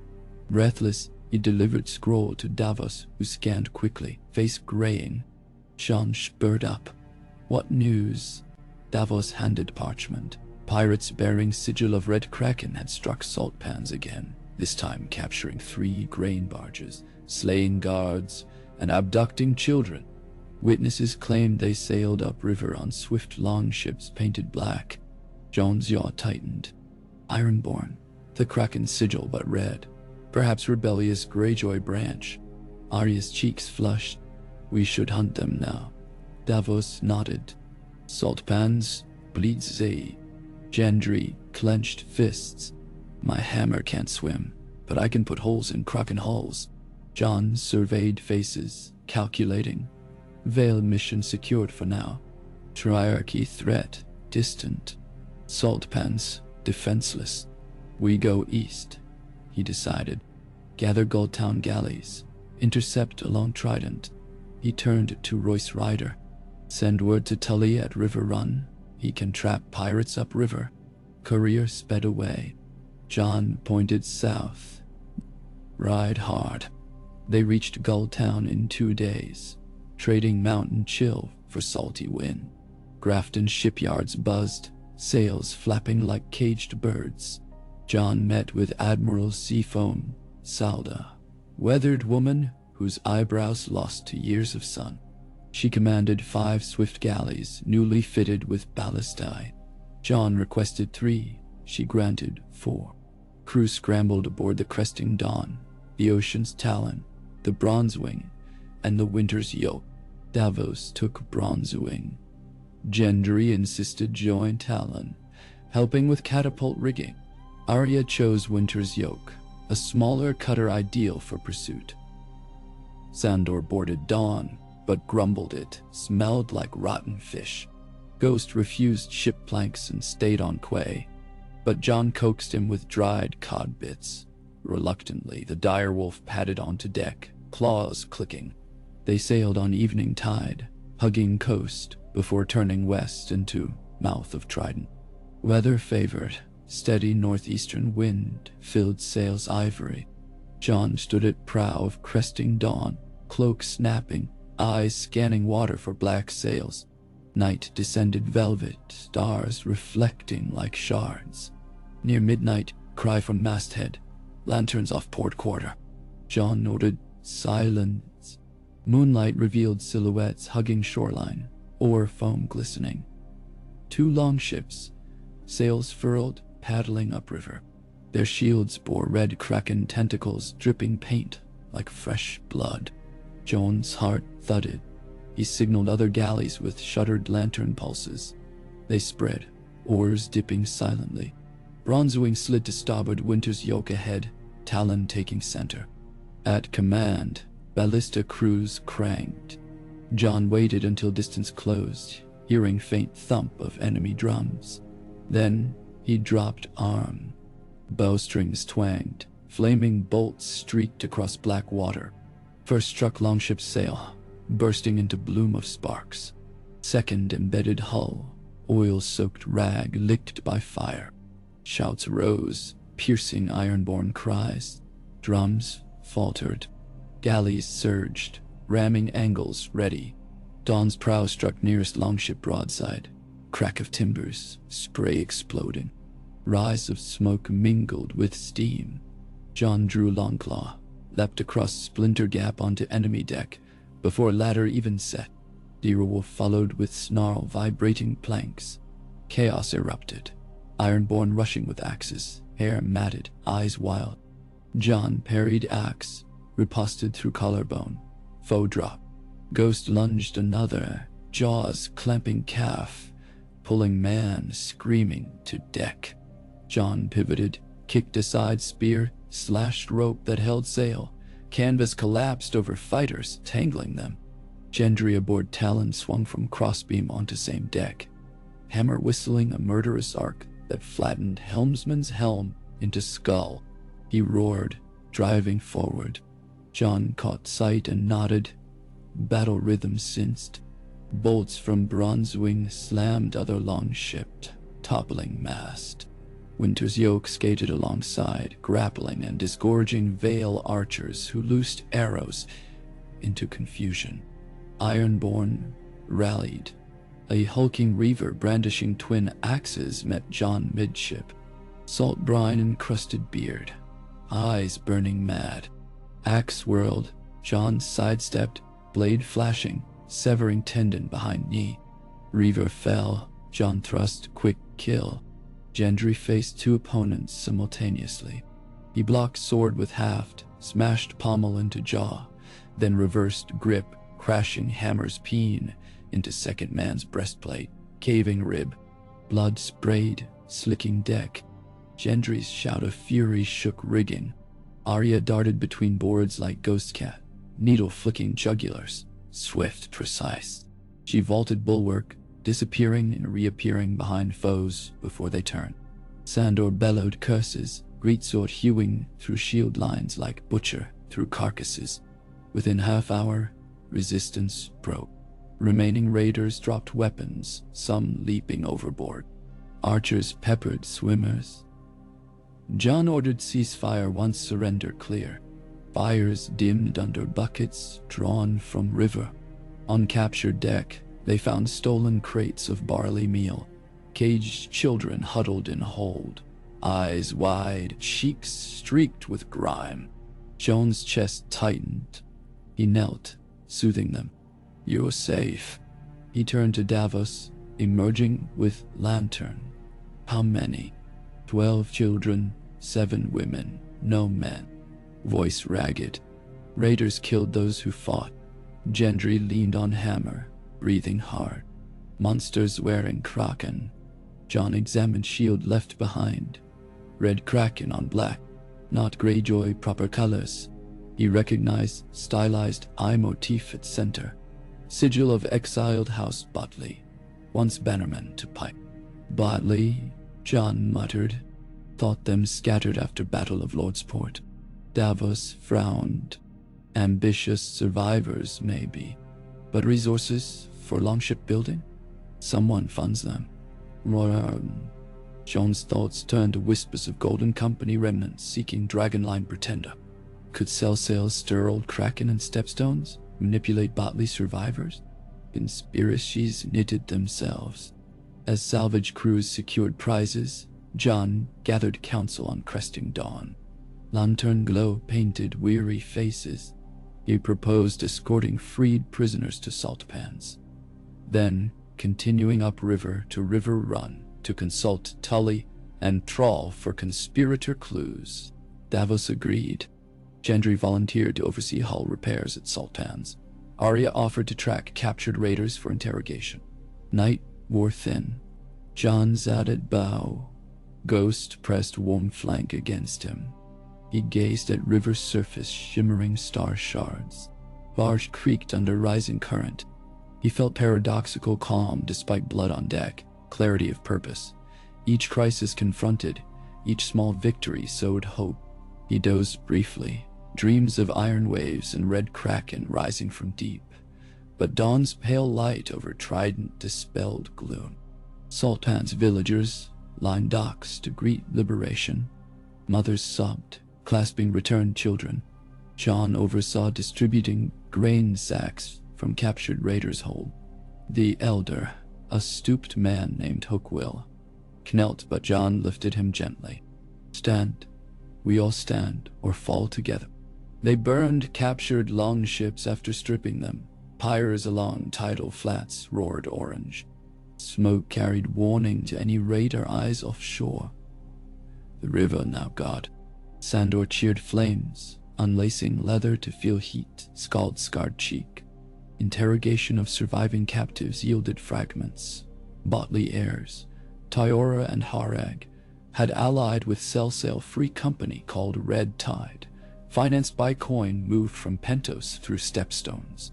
Purpose: disrupt grain flow, weaken riverlands so Cell sales could sell. Protection: if Crown ventured south to quell, Stepstone's triarchy would pounce north. Convoluted scheme, but evidence pointed to cunning unseen hand. Davos plotted lines on map. What? Someone coordinates. He tapped Pentos. Exiled magisters maybe, fearing unified Westeros. Jon decided to split forces. Davos and Gendry sailed to River Run for Edmure's council, and to rally river patrols. Arya, Sandor, Ghost, and Jon ride west along Trident's banks, investigating red tide encampments. He wrote scroll to Sansa summarizing threats, urging White Harbor to guard shipping. Before parting, Jon and Gendry clasped arms on salt pans. Wind-whipped smoke smelled between them. "Stay alive," Gendry said. "You too. River-run cellars hide strong wine. Don't drown there." Gendry laughed.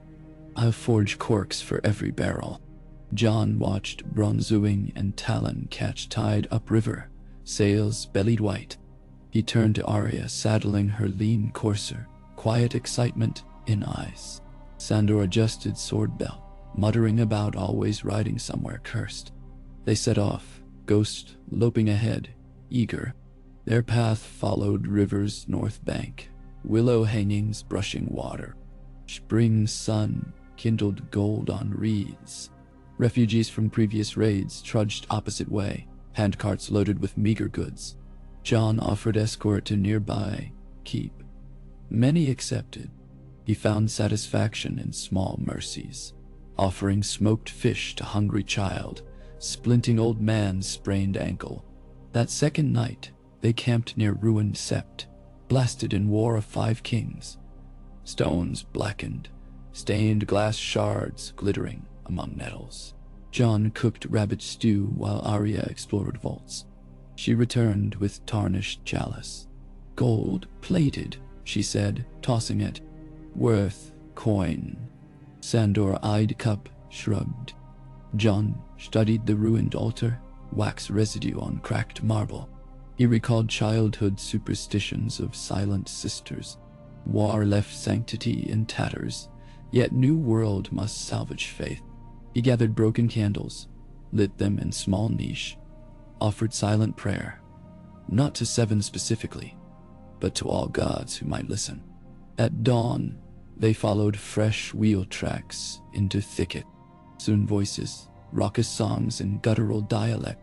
Jon signaled halt.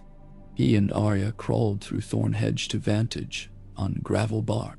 Below, ragtag camp of about 40 cell cells. Tents dyed rust red. Red tide, indeed. Ironborn captives, hands bound, knelt near cooking pit. Banners fluttered, red wave cresting over silver. Jon whispered plan. Sandor would approach front with ruse of wounded traitor seeking healer. While distracted, Arya would slip behind to free prisoners. Jon and Ghost flank, strike leaders. Sandor grunted acceptance. Minutes later, Sandor limped from woods, cloak wrapped about, arm dyed with pig's blood. He staggered toward sentry, bellowing. Distracted cell sails led him inside. Arya vanished like smoke between bushes. Jon counted 15 heartbeats, then signaled Ghost. They crept, hugging shadow of upturned rowing skiff. Inside camp, cell sails heckled Sandor, poking wound. When Commander, a tall Volantine with braided beard, stepped forward, Jon rose, arrow notched in longbow. He loosed, shaft thudded Commander's shoulder, spinning him. In same breath, Ghost surged from concealment, barreling into nearest guard, jaws clamping throat. Camp exploded in chaos. Jon drew long claw, sprinted. Cell cells scrambled for swords, some fled. He cut through first, parried second, Ghost harrying heels. Sandor shrugged cloak, drew great sword, roaring laughter now that ruse done. Blade turned two foes aside like reeds, split third helm top to teeth. Arya emerged with freed captives darting away. She tossed spear to one. Prisoners fought now, rage fueling them. Jon engaged Volantina commander who bled but still stood. Men swung scimitar in blazing arcs. Jon blocked, feeling shock vibrate. Commander feinted low, but Jon anticipated, stepped inside guard, pommel smashed nose. Blade followed through ribcage seam, clean kill. Remaining cell sails surrendered or ran into woods, where archers newly freed felled them. Silence settled, thick with copper stink. Jon surveyed field. 20 cell sails dead, others bound. Freed captives thanked him, one kneeling until Jon raised him. They salvaged supplies, salted beef, arrows, coin sacks minted in Pento. Evidence of financing. That night around controlled fire, Sandra chewing charred beef, Arya cleaned needle, humming. Jon studied coin, pentoshi pentagon around fiery orb. He pocketed sample. Proof to show counsel, he said. Ghost rested head on his lap, eyes soft, amber in glow. Jon stroked fur. Cross flicker, Arya watched him. This life suits you, she said quietly. What life? He raised brow. Road between crises, she answered. Sword unsheathed for the helpless. You look more alive now than in Winterfell's halls. Jon considered. Maybe peace is not stillness, but movement toward it. He smiled. And you? Ever restless. She twirled dagger. World full of injustices for me to fix. They shared grin. Storm clouds mask stars. Distant rumble again, like mountain roar. Jon wondered if Earth itself warned of deeper upheavals. By the time they reached River Run's mossy ramparts, word of their deeds preceded them. Banners greeted with cheers. Gendry met them in courtyard, beard longer, eyes bright. River Run stands ready. Blackfish's nephew rallies levies to patrol canals. Davos emerged behind, parchment rolled. Edmure says Triarchy envoys landed at Tarth, claiming trade mission. We fear sabotage.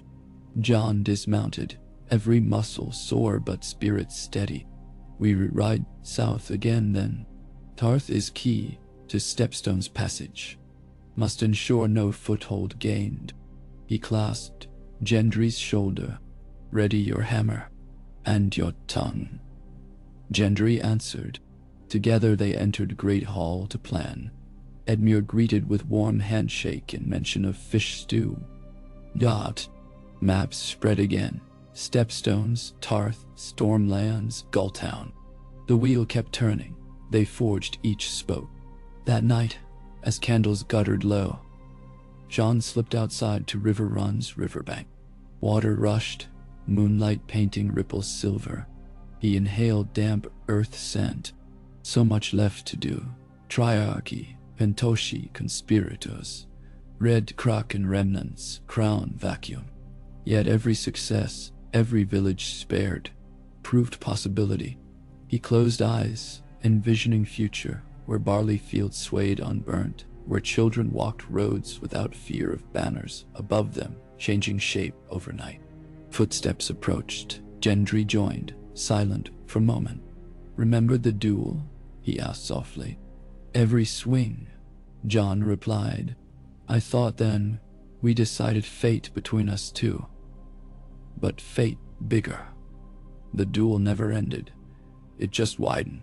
Gendry chuckled. Hammer and sword forging realm. Jon smiled into river breeze.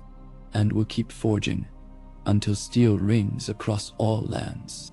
They stood side by side, moon rising golden behind clouds. River carried their reflections downstream, merging until impossible to say where stag ended and wolf began. The road south awaited, brimming with storms and songs yet unwritten. Jon squared shoulders, felt weight of Longclaw settle familiar, and stepped forward into darkness flavored with dawn.